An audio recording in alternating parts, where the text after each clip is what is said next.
Okay.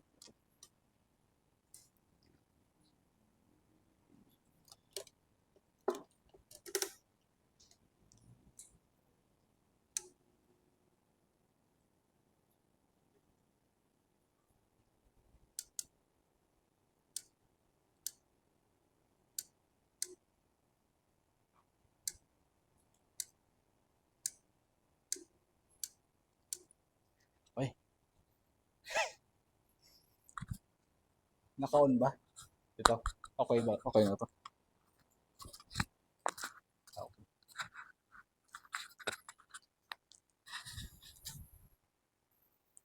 Okay, sige. Gandang hapon po sa ating lahat.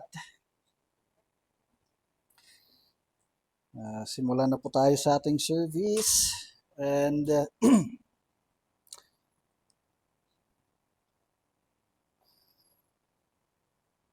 yung kinanta po natin kanina, no? Your goodness is running after me. Kung di po ako nagkakamali, I believe kinuha po yun galing sa Psalms 23. Medyo sa huli na ng Psalms 23, nasabi niya doon, surely goodness and mercy will follow me all the rest of the days of my life, sabi niya doon.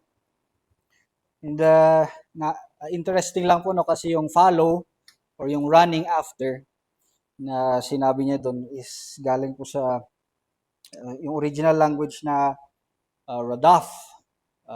Ibig po sabihin nun, sa original language, hindi lang po siya sumusunod, no? Sinasabi niya doon, si God, sinusundan niya tayo with goodness and mercy. With His goodness, positive, no? Positive yun. But in other texts naman sa scripture, pwede rin maging negative yun eh. Okay? Susundan tayo ni God ng positively with His goodness and mercy. Pero negatively, pwede niya rin tayong sundan with His wrath. Okay? With yung galit niya. Okay? Yun yung, and hindi lang yun sumusunod na parang saling pusa, okay? O parang aso siguro na sumusunod sa atin. O parang karma, kung naniniwala po tayo doon, which dapat hindi na po, no? Karma or malas, no? Parang dyan lang yan. Parang susunod na rin yan. Hindi po siya ganun na follow. Active yun. Active po yun na parang parang gusto kang hulihin. No? Para kang preso na nakatakas. Okay? So, active kang hinahunt. Okay, yun. Hinahunt ka. So, kung positive yun, isipin natin, no, si God, siya, very active siya. Gusto kanyang hulihin. Hinahunt ka niya positively with His goodness and mercy, which is good, di ba? If we are in God's favor, under God's favor. Pag hindi naman, pag pasaway tayo sa Diyos, isipin naman natin yung kabaliktaran nun. Para ka talagang literal na preso, hindi preso criminal. Okay? Hindi ka nakatakas. Ano ka na talaga? Criminal ka na talaga. May ginawa kang mali na karumal-dumal at ngayon, nandyan na yung pulis, mga investigador or na gusto kang hulihin. Okay? And kung si God yun, i-apply natin yung kay God sa atin naman, na negative sense, dahil sa kasalanan natin, okay? Nakakatakot po yun, no? Ang Diyos mismo ang actively gusto ka, of course, hindi naman natin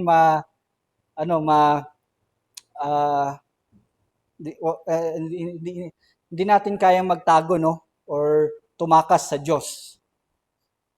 Pero nakakatakot lang na kung ganun yung sinasabi niya sa atin dahil sa kasalanan natin, we need to think twice as well. Kasi, yun nga, minsan, yun nga, nakakalimutan natin, no? Yung ganong part ng Christian lives natin. The goodness of God, yan, the grace of God, yun nga, the love of God, okay po yan, no? Ipamuhay natin, but hindi po tayo perfect, alam natin yan, and nagkakasala po tayo. Ngayon, pag dumarating yung panahon na yun, na tinatalikuran natin ang Diyos o hindi natin siya pinapansin, kailangan po nating wag po nating baliwalain 'yun. O wag nating talikuran din na yun nga, okay, yung goodness ni Lord, grabe talaga. Pero once na nag-disobey tayo, kailangan maging mindful tayo sa kasalanan natin na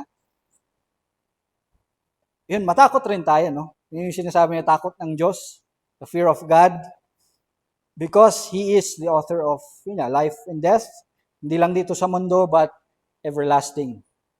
And yun, He will pursue you. He will chase after you, us, all of us.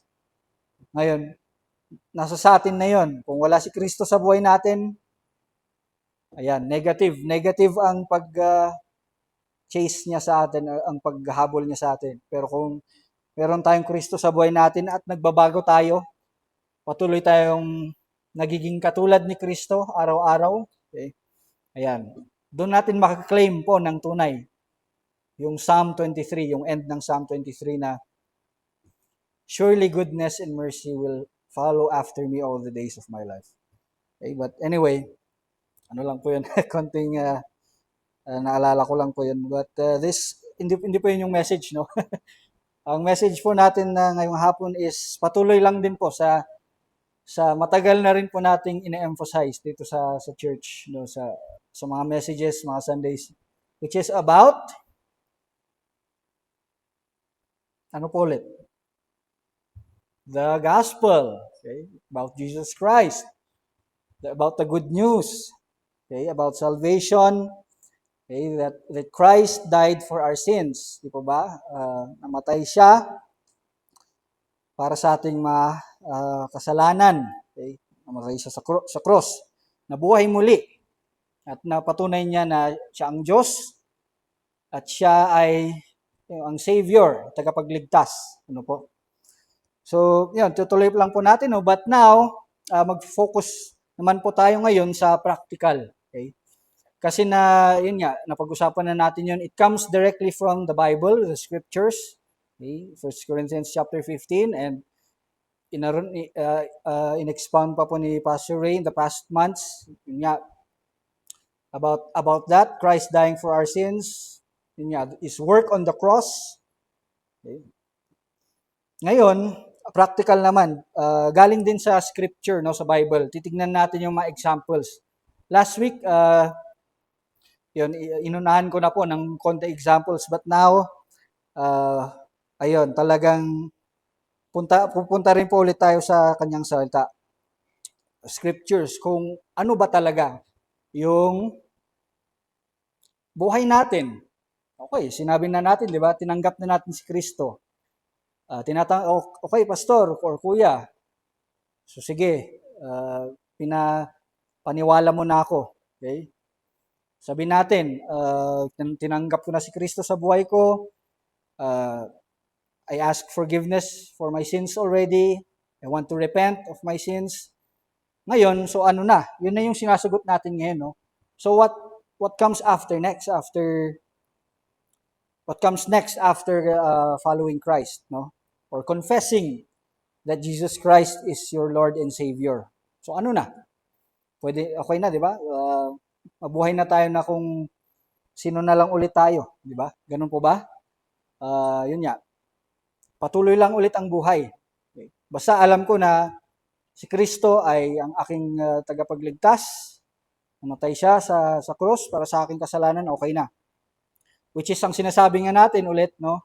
Or nasabi ko last week na hindi lang po doon nagtatapos. Okay? Kailangan mapatunayan natin 'yon sa buhay natin, maipamuhay natin. Okay? So ganun, so yun po yung dahilan kung bakit ang message this afternoon is entitled Living in Freedom with a Purpose. Okay? So gospel centered living series. Okay? So magkakaroon po tayo ng series sunod-sunod na Sundays na ako po yung mag-share ng message. And na-share ko rin po last week na hindi lang po dito sa Baguio, no, but even churches dito sa Pilipinas, sa mga napuntahan po namin in the past, Mindanao, even sa Batanes, sa Luzon, sa pinakadulo, sa mga dulo-dulo, sa Zamboanga, nakita namin na kahit yung malalaking church or malilit na church, biblically illiterate. Ano po? And yun nga, sabi rin ni Pastor kanina, kailangan nating bumalik doon sa salita ng Panginoon. Kung gusto nating malaman kung sino tayo sa Diyos, o kung sino ang Diyos, yung tunay na Diyos ng Biblia, at kung paano tayo mamuhay bilang isang Kristiyano, kailangan bumalik tayo sa, yun nga, sa manual niya, sa Biblia, sa salita niya.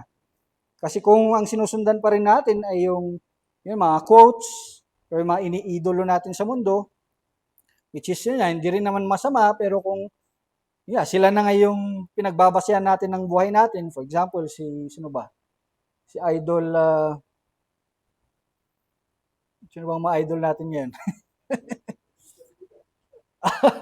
Okay, tama. I mean, dito pa lang sa Pilipinas, mga nangyayari, di ba? Nakakalungkot and nakaka-discourage politics. Even Christians, pastors, leaders sa mga church, divided sila dahil sa politics. Yun na yung naging nakikita kong puro post nila sa Facebook. Okay? Which is, sige, yung arguments nila is, as Christians, we need to also talk about politics, or we need to know what is right from wrong, ganon, and we should support yung mga leaders, and etc., na, yun nga, ano ba, lesser evil, lesser evil, or yung tama talaga, yung tama yung ano. Okay, kung ganyan po ang inyong paniniwala, kung ganyan yung gusto nyong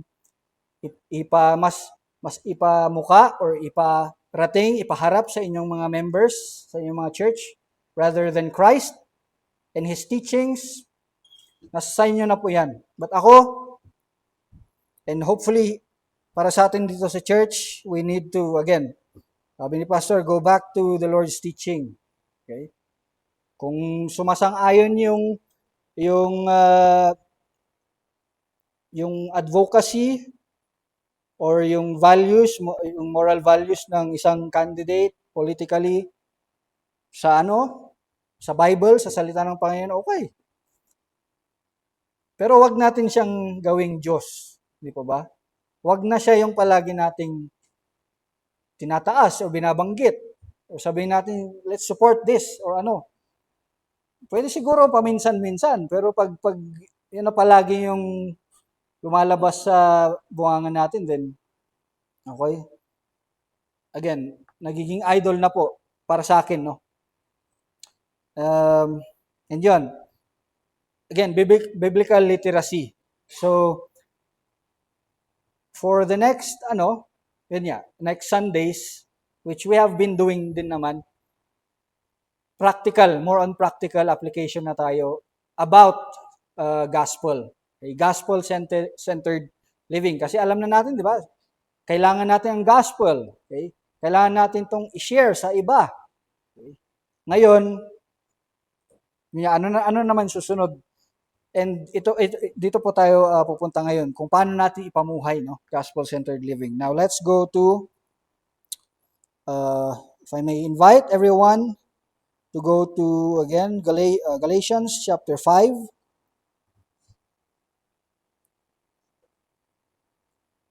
Okay. And we will be starting from verse 16 onward. Galatians chapter 5, verse 16 onward. And before po nating basahin at pag-usapan pa po ito, let's open up in prayer. Dear Lord, again, pasalamat kami sa oras na ito, sa araw na ito na binigay niyo, O Diyos, na kami muli ay lumalapit sa inyo at natututo at nalalaman at nababasa ang inyong salita, O Diyos, ang inyong kagustuhan para sa amin, sa kabisihan po ng buhay namin ngayon o sa lahat ng mga nangyayari sa mundo ngayon. We thank you, O God, for still giving us time. This time to meet together as your children, as your family, and to talk about you, to learn from you, from your word, O Lord. This is a privilege And this is a blessing and a gift. Malaking blessing po ito kasi hindi po ito kung sa ibang lugar o ibang countries, people are struggling, O Lord. People are without hope. People are missing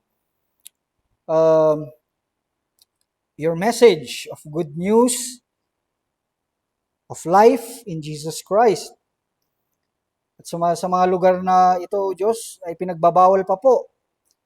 They experience, brothers and sisters in you, are experiencing persecution. In Nigeria, in Africa, in China, in the Middle East, of course, Ireland, everywhere, in Europe, UK, even in the United States. Everywhere, Lord, and ganun din po dito sa amin sa Pilipinas.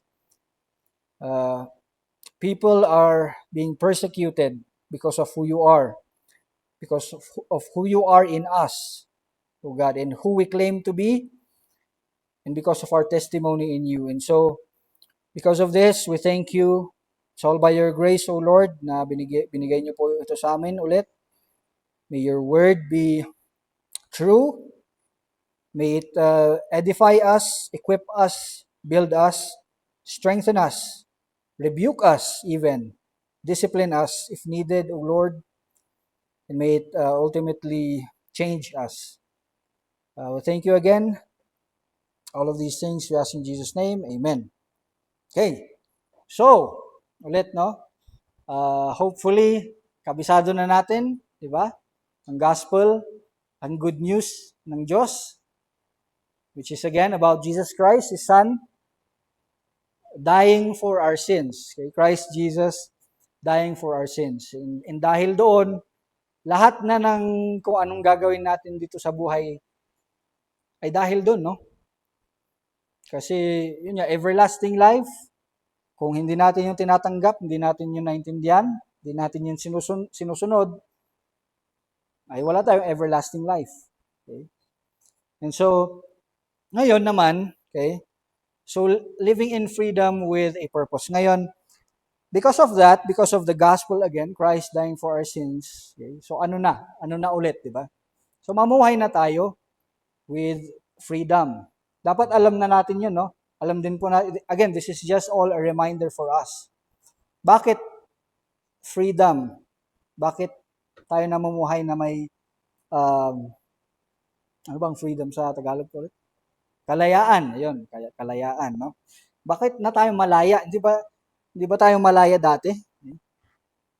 So ang dito sa pag-usapan natin or sa passage or in the Bible in general, yun nga, alam natin na we have been enslaved because of sin. Okay? Naging slave tayo sa kasalanan natin, okay? Because of sin. But again, because of Jesus Christ dying for our sins, now we don't have to live or be enslaved by sin anymore. Hindi na tayo dapat namumuhay na, yun nga, parang hinahawakan pa rin tayo ng kasalanan natin. Because again, because of Christ dying for our sins. Okay? Kaya ngayon nga, if we are living sa sarili nating lakas, no? Sa sarili nating isipan, binabraso natin lahat, no? Or lahat ng plano natin sa buhay, galing lamang sa utak natin, sa mga plano natin, or nakabase lang sa buhay natin, then, yun nga, we're still living in sin. Okay? Kung hindi po natin yun alam, then, yun, kailangan nating, magising, no, sa katotohanan na yun. Okay? Sabi niya sa verse 16, let's go there. But I say, okay, walk by the Spirit, and you will not carry out the desire of the flesh. For the desire of the flesh is against the Spirit, and the Spirit against the flesh. For these are in opposition to one another, in order to keep you from doing whatever you want. Okay? So, bago po ito, no? Again, because of Christ dying for our sins, sabi rin ni Paul, okay, we are free from our sins. Sabi niya dyan, no? Jesus Christ has given us freedom. And yun nga po, hindi po ito lisensya. Yung dahil malaya na tayo no sa ating mga kasalanan, ibig sabihin, minsan maling mindset rin po ito ng mga Kristiyano. Ibig sabihin, ang parang intindi nila dito ay may lisensya na. May lisensya na ako para gawin lahat ng gusto ko. O yan, magkasala pa. Kasi sinabi naman ni Pastor ng Bible na malaya na ako sa aking makasalanan dahil kay Kristo. So maniniwala lang ako, pag mamatay ako ngayong araw na to or in the future, pupunta pa rin ako sa heaven. So ibig sabihin, okay na. Papakasarap na lang ako dito sa buhay. Okay? Kasalanan man yan o hindi. Again, that is biblical illiteracy. Ibig sabihin, hindi natin binabasa yung Bible natin. Hindi natin, yun nga, inaasal ulit natin yung pagkakaintindi natin sa salita ng Diyos sa sarili natin. Hindi po yun yung sinasabi niya dyan. Before that, sabi niya dyan, you were called to freedom, brothers and sisters. Only do not turn your freedom into an opportunity for the flesh. Sabi, di ba? Sabi niya doon. Yung freedom daw natin, wag natin gamitin yung freedom natin para gawin na lang natin kung anong gusto natin gawin. According to the flesh, ang ibig sabihin po noon, according sa kung anong gusto lang natin. Di ba? Sabi natin, gusto kong magpayaman. Gusto kong magpakabusog. Diba? Or mga simpleng bagay, no? Gusto kong bumili ng ganito, gusto kong uminom, or gusto kong magdroga. Diba? Kasalanan man yan or hindi, basta ginagawa lang natin yan ayon sa kagustuhan natin, that is sin. That is living according sa flesh, yun yung sinasabi niya dyan. Okay? Kahit maganda pa yan na, yun yung sinasabi natin, hindi naman masama. Diba? Pero kung yun lang yung gusto natin gawin sa buhay natin, yan yung sinasabi ng Bible, you are living out of the flesh. Parehos lang tayo sa mundo. Wala tayong pinagkakaiba sa mundo. Okay? Hindi natin hinihiwalay yung sarili natin para sa Diyos. We are living out of whatever we want. So nag-gets po ba? Kasalanan man yan or hindi. Kahit mabuti pa yan na asal ng buhay. But, kung ginagawa lang natin yan dahil gusto natin, that is living out of the flesh, which is sin pa rin po yan. Okay? Mali pa rin po. Dahil hindi tayo, if we are claiming to be followers of Jesus Christ. Kasi kung hindi, then okay lang, di ba? Para tayong, yun nga, dati pa rin, yung parang sarili nating buhay. Yung sarili natin, yun yan, yung sa mundo. But if we are, again, because of the gospel, Jesus Christ dying for our sins, we follow Jesus Christ, ito yung sinasabi niya na, do not live out of the flesh. You have been freed. Napalaya na tayo. So yung kagustuhan natin dati, hindi lang dapat sinasarili lang natin. Yun po yung sinasabi niya. Okay? But serve one another through love. For the whole law is fulfilled in one word, in the statement, you shall love your neighbor as yourself. But if you bite and devour one another, take care that you are not consumed by one another. Okay, so ito na, sinasabi niya na. So dito na tayo, no? Now, because of Christ dying for my sin, ano na dapat kailangan kong gawin? Okay, sabi niya diyan, but I say walk by the Spirit, and you will not carry out the desire of the flesh. For the desire of the flesh is against the Spirit, and the Spirit against the flesh. For these are in opposition to one another, in order to keep you from doing whatever you want. Okay? Yun nga. So, instead of living out of the flesh, yung sarili nating kagustuhan, di ba? Instead of us wanting na yung gusto ko nang mamuhay para sa sarili ko, or kahit sa pamilya ko, we should live by what? Ano sabi niya doon? Practically speaking, ano yung direct na sinabi niya doon? Opposite ng living by the flesh. Living by the Spirit. Okay? Walk by the Spirit. Yun yung ibig sabihin ng walk po, no? And active rin po to, active po to na living or walking. Yung intentional.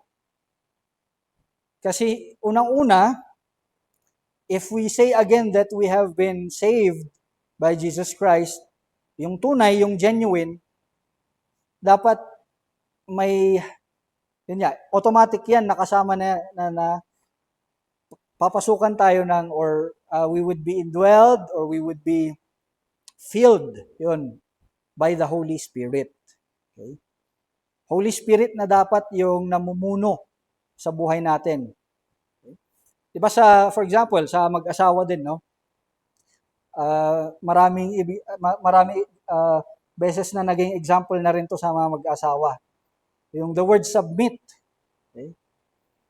Saan dapat na-apply yung word na submit? Alam po ba natin yung word na submit? Kumbaba ba or hindi? Magpasakop. Okay? Submit. Or surrender. Or yun nga. Mag-humble tayo sa isa't isa. Magpasakop tayo sa isa't isa. Okay? Para, yun nga, sundan yung isa't isa. Okay? Kung di man sa mag-asawa, sa authority, sa person in authority sa buhay mo, sino ba yan? Parents siguro, sa mga kabataan, di po ba?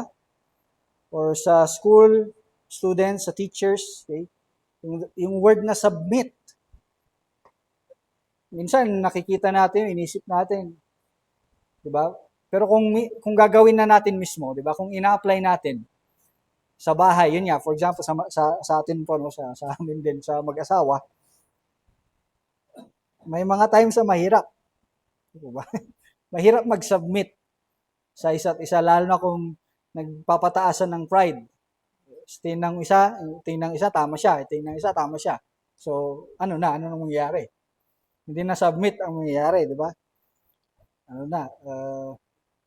Kung layas na, or away, or imbis na submit, yung hindi na magpapansinan, di ba? O kung ano man yan. Pero kung yun nga, if we have been transformed and changed by the gospel, Christ dying for our sins, na tunay, dapat alam natin at ramdam natin na fully surrendered na rin tayo. We fully submitted to God, okay? To Jesus Christ. And yun, doon napapasok din yung Holy Spirit sa buhay natin. And siya na yung God, the third person of the Trinity ngayon na kasama natin ngayon.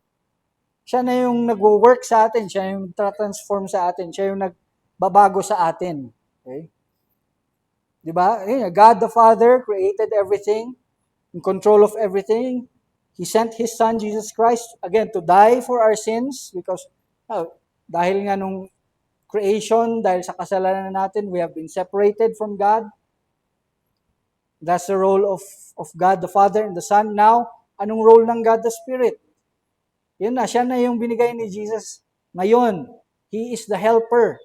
He's currently the living God who is working within us. Na yun nga, binabago na tayo.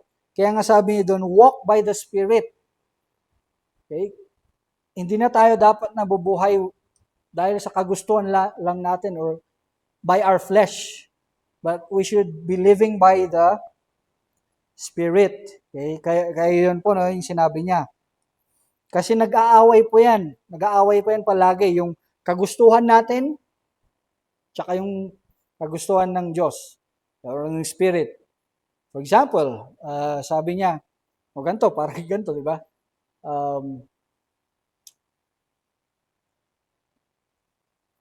Sinasabi ng Holy Spirit sa atin, no? Attend yung service kasi yun nga, maybe may matutunan ka na galing sa salita ng Panginoon, no? Pero yung flesh, wag muna Lord, kasi pagod ako ngayon. And I've been, rin dyan, na-catch ko rin yung sarili ko dyan na, naging guilty rin po ako dyan, no? Gusto ko magpahinga ngayon or gusto ko magtrabaho ngayon. Kasi yun nga, but sinasabi nga rin ulit ng salita ni Lord wag nating itigil yung pagsasama natin, no? Yung pagiging kapatid natin, we build each other up. At yun nga, hindi rin naman sa nagiging strict tayo, no? Na kailangan mag-attend tayo palagi, no? Hindi pa yung sinasabi natin or yung sinasabi ng Bible, pero yun nga, ganun din, pag magkaibigan, mag-asawa, kung palagi kayong malayo sa isa't isa, ba? LDR, okay? Mahirap, di po ba? Mahirap magkaroon ng malapit at intimate na relationship kapag hindi kayo palagi nagsasama. Okay? Kung sino man yan na gusto mong, mahal mo sa buhay. Yung iba, nagsasucceed, pero anong mas gusto natin? Mas gusto ba natin na magkalapit tayo sa isa't isa? Nakakausap natin yung isa't isa, nakakamusta natin yung isa't isa na frequently? Or hayaan na lang natin yung isa't isa na yun nga. Kung magkalayo man tayo, wala man lang kamustahan, wala man lang tawag.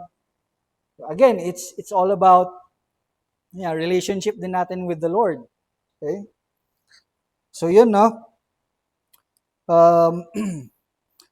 So continuing on sa verse 18. But if you are led by the Spirit, you are not under the law. Okay? Now the deeds of the flesh are evident, which are sexual immorality, basahin po natin yan, no? Impurity, indecent behavior, idolatry, witchcraft, hostilities, strife, jealousy, outbursts of anger, selfish ambition, dissensions, factions, envy, drunkenness, carousing, and things like these, of which I forewarn you, just as I have forewarned you, that those who practice such things will not inherit the kingdom of God. Okay? So yun, sinabi niya, no? Live by the Spirit, walk by the Spirit. Okay? Ibig sabihin nun, yun nga, kinakausap dapat natin ang Diyos. Diba? By prayer or by yun nga, mararamdaman natin yan eh. If you really submitted to Jesus Christ, you surrendered your life, and put your faith in Christ, yan nga, andyan na yan, ang Holy Spirit. Okay? Yung conscience natin na yun nga, nagsasabi sa atin na kung anong tama at mali. Oo, may conscience talaga tayo kasi ginawa tayo ng Diyos eh. Okay? We are made in the image and likeness of God. So dapat alam talaga natin kung anong tama sa mali. But along with that, yun nga, because of, again, the gospel, the Holy Spirit, andyan na yung constant na helper natin. Yung nagbubulong sa'yo, yung nagpaparamdam sa'yo ng shame, okay? Ng guilt. Pag nagkakasala tayo, di ba? Nakakasala tayo, masaya ba tayo? Okay? O nagkakasala ka, anong nararamdaman natin? Saya ba? Kung masaya tayo dahil nagkakasala tayo, baka may problema ka sa either siguro parang psychotic, di po ba? Yan yung yung utak ng mga serial killer, di ba? Mga psycho. Yung mga nanonood dito or mahilig manood ng mga crime or law. Ganun di ba? Masaya sila pag nagkakasala sila, pag pumapatay sila ng tao, mas nafu-fuel yung yung kagustuhan nilang gawin ulit yun, no? Pag nagkakasala sila. It's either that, or, yun nga, we're not living by the Spirit. Wala ang Holy Spirit sa atin. Yung conscience na, yung supernatural voice, conscience na nagsasabi sa atin na, oh, Jason, masyado ka ng,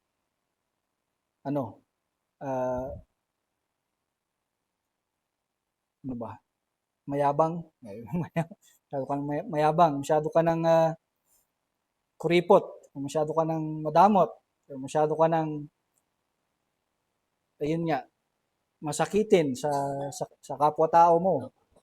Kung yung mga sinasabi mo, yung actions mo, nakakasakit na sa ibang tao. Mali na yung ginagawa mo. Okay? So yun, no, yung dinescribe ni Paul dito sa church niya to. Kung hindi tayo nagsasubmit or nagsusurrender and living by the Holy Spirit. Ito na. Very practical, ano? So, ang challenge sa atin is, hopefully, binasa natin to, no? Ang challenge natin is, basahin ulit natin. Gabi-gabi, kung pwede. Diba? Sa trabaho, after work, or after the day ends, or before the day ends, after school. Okay? Tignan natin to, basahin natin. Lord, or mag-pray tayo, no? Lord, ngayong araw na to, nabuhay ba ako ayon sa flesh? O sa ano ko, sa sarili ko, sa sariling kagustuhan ko? Or namuhay ba ako ayon sa Spirit? Did I walk by the Spirit today? Isa-isayin natin to. May nakita ba ako sa sarili ko ngayong araw na to? The deeds of the flesh, verse 19, are evident. Okay? Halata ba sa akin? Sexual immorality. Okay? Impurity. Nagkaroon ba ako ng lust? Did I lust after a person today? Or an object? Okay? Or an image? Lord, nagkaroon ba ako ng indecent behavior ngayon towards sa iba? Idolatry, witchcraft, hostilities, strife. Lord, nagselos ba ako ngayon? Araw na to. Pinagselosan ko ba yung sapatos ni Dave? Parang gano'n.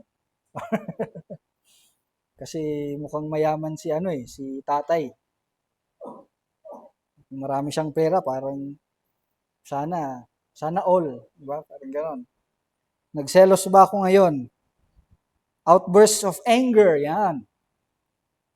May napakitaan ba ako or nagalit ba ako sa iba or even sa sarili ko? Lalo na sa iba, sa asawa ko. Nagalit ba ako sa asawa ko na nasobrahan na? Okay? Self-ambition. Yan, masyado ko bang tinignan yung sarili ko na mataas ngayong araw na to? Parang tingin ko sa sarili ko, bida ako. Ako ba yung napansin ng mga tao ngayon? Or nakailang likes na ba yung post ko? Or views? Kasi minsan, di ba? Pagkatulog, yung tinitignan natin, yung kung na-like ba yung post ko, na-view ba yung post ko, even pagkagising natin, ilang tao na ba yung nakapansin sa akin? Self-ambition, dissensions, okay, factions, yun nga, towards other people, social sins, okay, makita natin dyan, sexual sins, kung i-group natin, okay, religious sin, idolatry, or witchcraft, yun nga, mas pinaniniwalaan natin yung katuruan ng iba kaysa sa katuruan ng Diyos, okay, religious sin, social sins, kasalanan natin towards sa ibang tao, okay, and personal sins, okay, yung kasalanan natin na, yun nga, sarili natin, yung ayaw nating, yung mga tinatago natin, no? Skeletons in our closet, sabi ng iba or alam ng iba. Pero sa atin, kasalanan. Sins that we hide. Yung hindi natin ma-share sa iba. Kasi alam natin we're guilty. We're shameful. Kaya hindi natin to sinishare sa iba. Okay? Kasi alam natin at nakikita ng Holy Spirit at pinaparamdam sa'yo ng Holy Spirit you should be guilty. You should be shameful dahil sa kasalanan mo yan, no? Personal sins. Envy, like yun, envy. Okay, drunkenness, carousing, and things like these. Okay? Drunkenness, yan ulit, no? Hindi naman po, again, ako, pagkakaintindi ko, hindi naman po kasalanan ang uminom ng alcohol, liquor, wine. Okay? Yeah, yung favorite na argument ng mga lasing is yun nga, first miracle ni Jesus. First miracle nga ni Jesus, pastor, ginawa niyang alak yung tubig eh. Sabihin mo kung wag akong iinom. Diba? Tama nga naman. Diba? Pero, yun nga, again, living by the Spirit. Are you living by the Spirit? Are you being controlled by the Spirit? Nagsasubmit ka ba or nagsusurrender ka by under God's Spirit or under the spirit of wine or liquor or alcohol? Okay. Yun kasi yung sinasabi ni Lord. Ano ang nagko-control sa buhay mo ngayon? Buhay natin ngayon? The Spirit of God or the Holy Spirit or the spirit of whatever.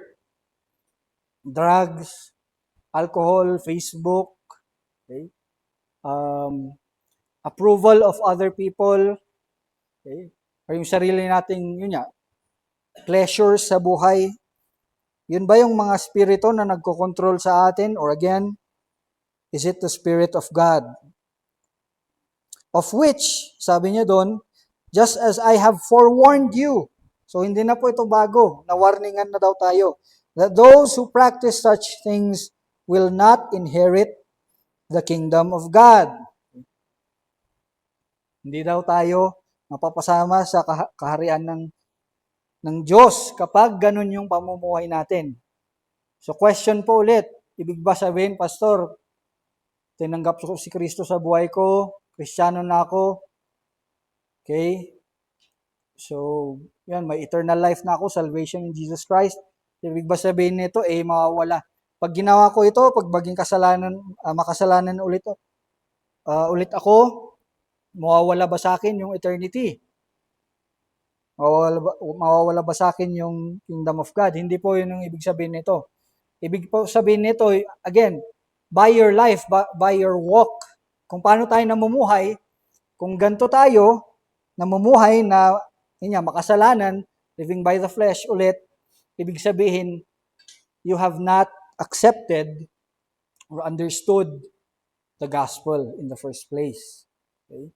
Hindi natin talaga naintindihan at tinanggap si Jesucristo. Okay? Christ dying for our sins is just a phrase, a sentence sa atin, or ginawa lang natin siyang parang religion lang. Or hindi natin inangkin, hindi natin pinersonalize na, oo nga, Lord, you died for my sins on the cross. Hindi yun yung nangyari sa atin. Ibig sabihin nun, kung ganito pa rin tayo mamuhay, we will not inherit the kingdom of God, na ibig sabihin, parang nag-oo lang tayo doon, nag-oo lang tayo sa namatay si Kristo para sa kasalanan ko. Oo na lang. Ganun. But personally, ninamnam ba natin yun talaga? Nag-reflect ba tayo sa sarili nating buhay kung anong ibig sabihin nun? Okay? Anong ibig sabihin ng kasalanan natin in relation with God and in relation with His Son? What He did. Okay? So ngayon, verse 22, but the fruit of the Spirit, okay, is love, joy, peace, patience, kindness,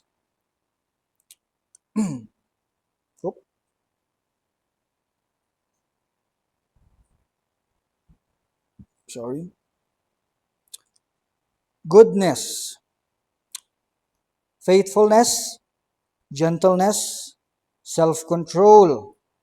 Against such things there is no law. Now those who belong to Christ Jesus crucified the flesh with its passions and desires. Okay? So yun, no? If we are living by the flesh, sa kasalanan natin, kagustuhan natin, ibig sabihin, ganun daw tayo mamuhay, no? Again, inisa-isa niya, hindi po yan lahat, no? Pero sinasabi niya dyan, generally speaking, ganito tayo mamumuhay kapag wala ang banal na Espiritu Santo sa buhay natin. Or if we're not submitting, di po tayo nagpapasakop sa kagustuhan ng Espiritu sa buhay natin, yan ang muka ng buhay natin, no? Yan yung makikita or lalabas sa buhay natin. Pero kapag nagpasakop tayo, if we are truly living by the Spirit, ito na. At kung titignan natin dyan, no, the fruit of the Spirit, isa po yan.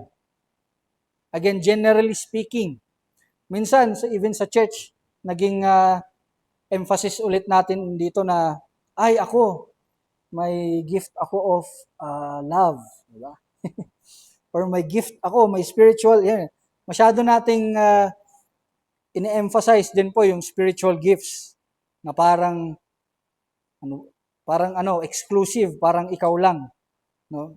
Or parang mas tinitignan natin mas maganda yung spiritual gift ko kaysa sa iba. Love, 'yun.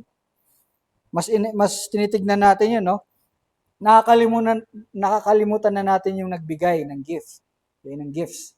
Or ganun din, masyado na nating pinagmamalaki yung gifts na natin na nakalimutan na natin yung gospel.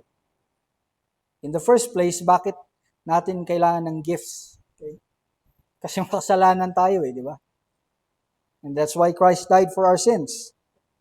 And because of that, because of Christ dying for our sins and the Holy Spirit is living and ruling and controlling your life right now, dapat ito na yung lumalabas sa buhay natin. Okay? Lahat yan dapat meron tayo. Kaya wag po nating sabihin na, ang gift ng Holy Spirit sa akin ay joy. Hindi ako marunong magalit. Or ang gift ng Holy Spirit sa akin ay peace. Okay? Or self-control, gano'n. So okay lang. Kung gano'n, okay lang sa akin na hindi ako magmahal masyado, gano'n. Or hindi ako maging peaceful masyado. Kasi ang gift sa akin ng Holy Spirit ay yun nga self-control or yun yung lumalabas sa akin. No, hindi po yun, no. Lahat po ito, kaya nga singular yan, fruit of the Holy Spirit. Is lahat yan dapat meron sa atin. Okay? Oo. Siguro may ibang fruits diyan or gifts diyan na mas lumalabas sa atin, mas tumatapat sa personality natin, di ba? Kindness. Okay? Ako, minsan, very extreme ako dyan. Kind ako, minsan, pero pag, mainit yung ulo ko, yung dugo ko, parang, nawawala yung kindness. Nagiging total opposite. Nagiging very insensitive, gano'n, no? Or parang gusto na kitang awayin kung minsan ganun pa nga nagiging anger na, But no, yun nga, ulit, may mas halata siguro sa iba sa atin na yun nga, yung gifts. Pero ang point dyan is lahat tayo kailangan magkakaroon ng yun nga. So ganun din, no? So every night or every day, hopefully, or as frequent as we can, challenge natin yung sarili natin. Yun na, inisip natin, kausapin natin si Lord. Lord, ngayong araw na to, yun nga, naging ba ako? Naging idolater ba ako? Or naging faithful ako sa iyo? Okay? Diba dapat ganon? Mas inuuna dapat natin yung gift or fruit, di po ba? Or pwede rin, ibahin natin yung strategy natin. First thing in the morning. Okay, mas maganda pa, actually. First thing in the morning, Tignan natin to. If we are living with freedom, may kalayaan tayo, with a purpose, okay? Living by the Spirit, ito, Lord, first thing in the morning, di ba, magpa-pray tayo. Lord, tulungan niyo po ako ngayong araw na to live in the Spirit at maipakita at lumabas sa buhay ko, maging fruit. Sa buhay ko yung love, pagmamahal, kahit na mahirap. Diba? Lord, help me to have joy. Kahit nagsasuffer ako ngayon, kahit naghirap ako ngayon. Okay? To have peace. Okay? Patience, ayan, Lord. Nakawalan na ako ng pasensya sa asawa ko. Or kung kanino man, kasama ko sa bahay. Diba? Sa kaibigan, or sa trabaho. Lord, nawawalan na po ako ng patience, but would you, O Lord, help me? Would you, O Spirit, pangunahan niyo po ako ngayong araw na to. Po ba? Patience, kindness, goodness, faithfulness, gentleness, self-control. Lord, kahapon, nawalan ako ng self-control. Ngayong araw naman, Lord, pangunahan niyo po ako. Tulungan niyo po ako magkaroon ng self-control. Okay? Diba? Very practical. Simple lang. Okay, now those who belong to Christ Jesus crucified the flesh with its passions and desires. Yun nga, again, binabalik niya sa gospel. Okay? Christ dying for our sins. So, ganun din sa atin. With how we live, kung paano tayo nabubuhay, hindi lang tayo na parang, yun nga, drink, eat, and be merry. Di ba? But may purpose tayo, binigyan tayo ng purpose ni Lord. Namumuhay tayong malaya and with a purpose. Okay? And ibig sabihin nun, ganun din tayo. We should die. Dapat namamatay na rin tayo sa sarili nating mga kasalanan. That's how natin nako-connect yung gospel. Okay? Sa araw-araw na pamumuhay natin. Okay? Doon natin siya nako-connect, doon natin siya naipapamuhay. Okay? Sabi niya doon, di ba? Klarong-klaro, Christ Jesus crucified the flesh with its passions and desires. So ganun din tayo. If we live by the Spirit, dapat we are crucifying, okay, the flesh, our flesh also, with our passions and desires, if we are following Jesus Christ. Those who belong to Christ, sabi niya. Ganun din, parang isipin natin, di ba, namamatay rin tayo sa cross. But because of Jesus Christ, hindi dahil sa sarili natin, ha? Because of Jesus Christ, yun nga, we are dying to our sins. Kaya na natin, binigyan na tayo ng kapangyarihan ni God. Binigyan na tayo ng kapangyarihan through Jesus Christ. Kaya we have victory in Christ. And the Holy Spirit is the one who is transforming us, changing us. Siya yung nagpapalakas sa atin na, Jason, alam mo na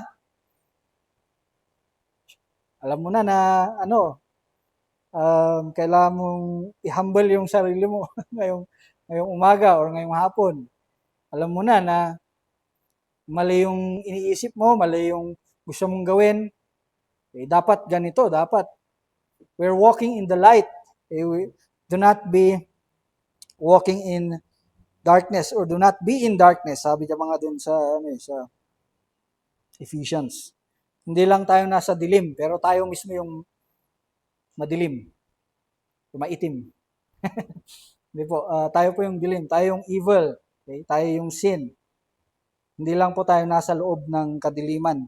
Tayo mismo yung kadiliman. But, again, if we live by the Spirit, okay, verse 25, let's follow the Spirit as well.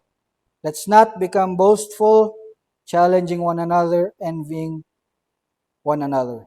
Okay? So, yun, no? Yun lang po yung message natin ngayong hapon. Very practical. Again, we're talking about the gospel. Jesus dying for our sins. Ngayon, so ano na? So what?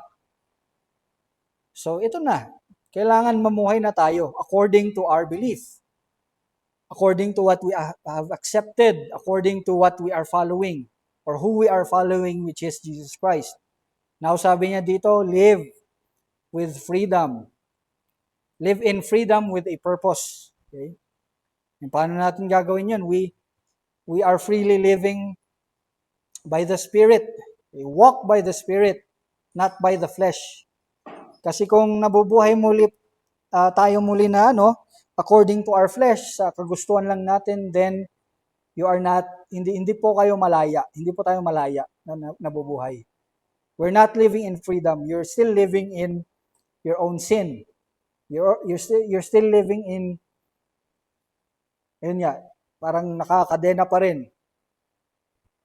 Yun po yung ibig niya sabihin, no? That's why, gospel-centered living. Christ died for our sins. Tayo din. We are dying to our sins daily by walking in the Spirit. Okay? Tinatanggihan natin yung flesh natin, kasalanan, and now, practically speaking, yun nga. Dapat, ang mas lumalabas na sa buhay natin is love, joy, peace, di po ba? At hindi na anger, hindi na jealousy, envy. Okay? So challenge po, no? Challenge, yun na po yung conclusion din po ng message this afternoon. It's just to simply go and do it. Okay? Challenge po natin sarili natin. Dapat joy, dapat masaya po. We look forward to this, di ba? Nagbabago tayo according to the Spirit or by the power of the Holy Spirit. So yun no. Hopefully yun, as frequent as we can, isa-isayin natin yan. Even sa prayers natin, Lord, kamusta ba ako ngayong araw na to? Mas nananaig ba or mas naipapakita or lumalabas sa buhay ko yung sexual immorality ko or sins ko? Or am I being faithful? Faithful sa iyo, sa iyong salita? Yun. Simple lang, no? Very practical. And I hope and pray, again, that the Holy Spirit would strengthen us, bless us, even in times of persecution, or yung sarili nating struggles sa buhay. I hope and pray na we submit and surrender to the will of God, okay? To the will of the Spirit. And because He has given us the gift of salvation, in the life and the work, the death and resurrection of Jesus Christ. Amen? Amen. Sige, let's all end in prayer. Dear Lord, again, we thank you for your word. Thank you for who you are, O God, in our lives. Thank you for, again, your plans and purposes for us, your will for us, O Lord, to be equipped, okay, by your word, and to mature and grow by it, O Lord, and be filled with the Holy Spirit to follow your word and to obey you, O God, to be changed and transformed, again, all the more in the image and likeness of your Son, Jesus Christ. May we truly live in freedom, O Lord, and with a purpose na itong mga sinabi niyo po sa amin na binigay ninyo. Not living blindly, O Lord, sa aming makasalanan, and not living according to our flesh or according to sa kung anong sinasabi ng mundo, but may we live again by the Spirit, by your Spirit. And may you, O Holy Spirit, protect us, guide us, and strengthen us as we seek to communicate more with you and truly walk with you, O God, as well. We thank you again in everything as we ask in Jesus' name. Amen. Amen. So God bless us all, and may God's word keep us and bless us hanggang sa pagkikita po natin muli.